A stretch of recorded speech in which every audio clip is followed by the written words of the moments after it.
کرم کے بادل برس رہے ہیں، دلوں کی کھیتی ہری بھری ہے۔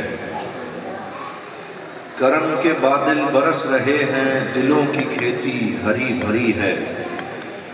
یہ کون آیا کہ ذکر جس کا نگر نگر ہے، گلی گلی ہے۔ یہ کون بن کر قرار آیا، یہ کون جانے بہار آیا۔ گلوں کے چہرے ہیں نکھرے نکھرے، کلی کلی پر شگفتگی ہے۔ اور دیے دلوں کے جلائے رکھنا، نبی کی محفل سجائے رکھنا۔ دیے دلوں کے جلائے رکھنا، نبی کی محفل سجائے رکھنا۔ جو راحت دل سکون جاں ہے، وہ ذکر ذکر محمدی ہے۔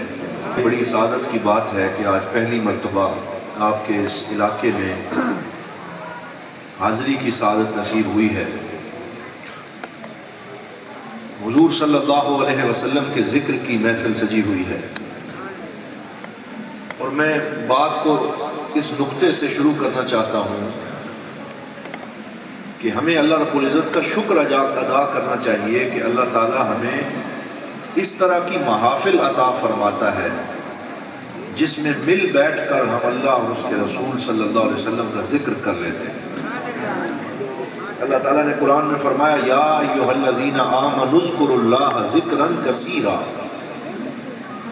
اے میرے بندو، اے ایمان والو، اللہ کا ذکر کرو تو تھوڑا ذکر نہ کرو، ذکرا کثیرا، فرمایا بہت کثرت سے اپنے رب کا نام لیا کرو، کثرت سے ذکر کیا کرو۔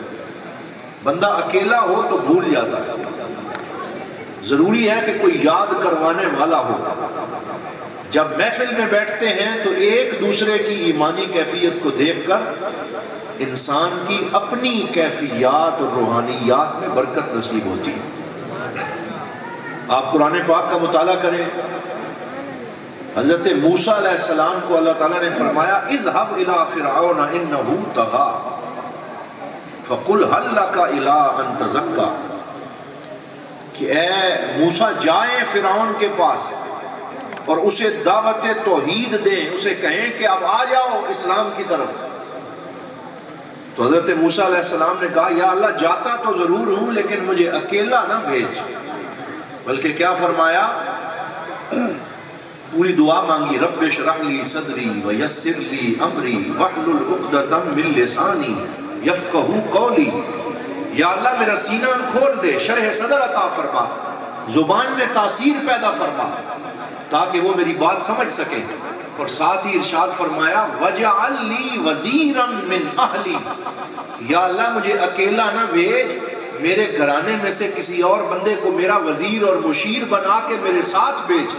اللہ نے پوچھا اگر میں تیرے ساتھ کسی کو بھیجوں تجھے کیا فائدہ ہوگا؟ فرمایا ہارون اخی اشدد بہ ازری کہ نسبحک کثیرا ونذکرک کثیرا۔ یا اللہ میں اکیلا ہوں گا تو بھول جاؤں گا، مجھے یاد نہیں رہے گا کہ ہر وقت تیرا ذکر کرنا ہے۔ میرے ساتھ ہارون آئیں گے تو اگر وہ بھولیں گے میں یاد کراؤں گا، میں بھولوں گا وہ یاد کروائیں گے۔ ہم سارے سفر میں تیرے نام کی مالا جپتے رہیں گے، تیرا ذکر کرتے رہیں گے۔ کہ نسبحک کثیرا ونذکرک کثیرا، تاکہ ہم تیری زیادہ تسبیح کریں، تاکہ ہم تیرا زیادہ ذکر کریں۔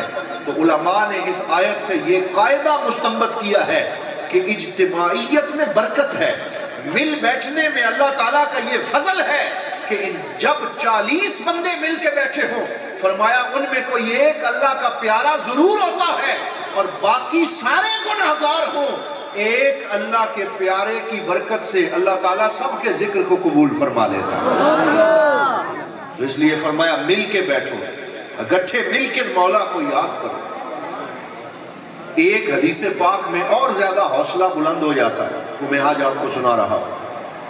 حضور صلی اللہ علیہ وسلم، آپ بھی مل کے کہیں صلی اللہ علیہ وسلم۔ سرکار نے ارشاد فرمایا من جلس مجلس ذکر، میرا وہ بندہ جو ذکر کی محفل میں بیٹھا، جو ذکر کی مجلس میں بیٹھا، اکیلا ذکر نہ کیا بلکہ ذکر کی محفل میں بیٹھا، اور اس نے اللہ کا ذکر کیا، حضور کی نعمتوں کا ذکر کیا، سرکار کی شانوں کا ذکر کیا، فرمایا کفر اللہ تعالی عنہ بذالک المجلس عشرۃ مجالس من مجالس الباطل، فرمایا ایک ذکر کی محفل جسے نصیب ہو جائے اللہ تعالیٰ اس کی 10 بری محفلوں کا کفارہ بنا کر اس کے پچھلے سارے گناہوں کو معاف فرما دیتا ہے۔ یہ کوئی تھوڑی سی بات ہے، کہیں بیٹھ کے کسی کی غیبت کر لی، کوئی چغلی کر لی، کوئی قصور کر لیا، فرمایا جب تم ذکر کی محفل میں آتے ہو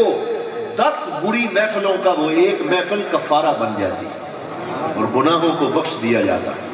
لہٰذا ان محفلوں کو غنیمت جان لینا چاہیے۔ کسی نے کہا تھا غنیمت جان لو مل بیٹھنے کو، جدائی کی گھڑی سر پر کھڑی ہے، پتہ نہیں کب چلے جانا ہے، تو اس سے پہلے اللہ تعالیٰ کرم فرمائے تو اتنی محافل ہمیں نصیب ہو جائیں جس کی برکت سے ظاہر بھی روشن ہو جائے، باطن بھی پاکیزہ ہو جائے۔